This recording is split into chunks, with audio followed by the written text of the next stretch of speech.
Kẹ́tìlá Ayátúndé olóṣèjọ́ bí ojúmọ́ lọ́dọ̀ bí ní gbogbo ọba ṣe ẹni lọ́ba ẹni jòyè ẹ̀yàwó ẹ̀ jakọjakọ àwọn eminent personalities àní gbogbo wọn níbí kúlẹ̀ làbàgà ìjọba bàṣẹ olóògbà ọ̀sà.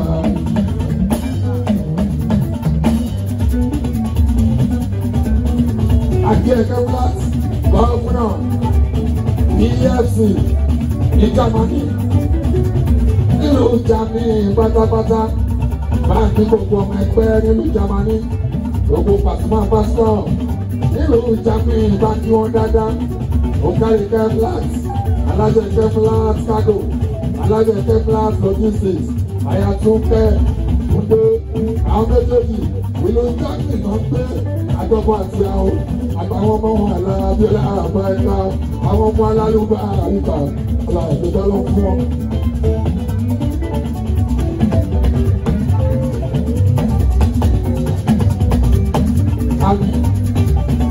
Alábíọ́lá àbá ẹ̀ka ọlọ́run ọba ó bẹ̀rẹ̀ síṣẹ́ gbogbo wa ní mo lè bọ̀ ògùn ẹ̀ka aláàbí máa fi.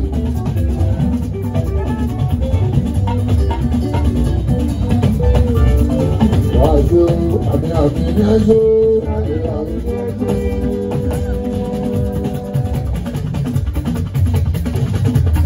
Àmì ní ẹjọ́ àmì ní ẹjọ́.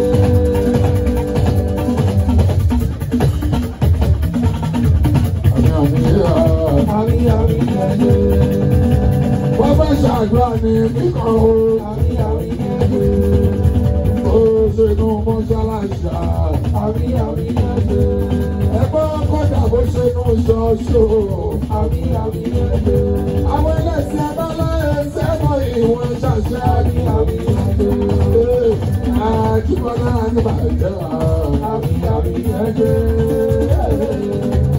Ọ̀nà àmì ẹjọ́. Ọ̀nà àmì ẹjọ́.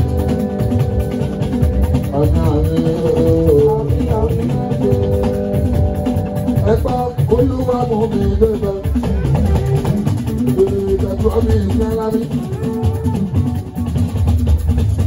Olúwa kò ní lè lọ, ẹni bá pọ̀ bá lẹ́nu wọn ọ̀gá bíi àwọn.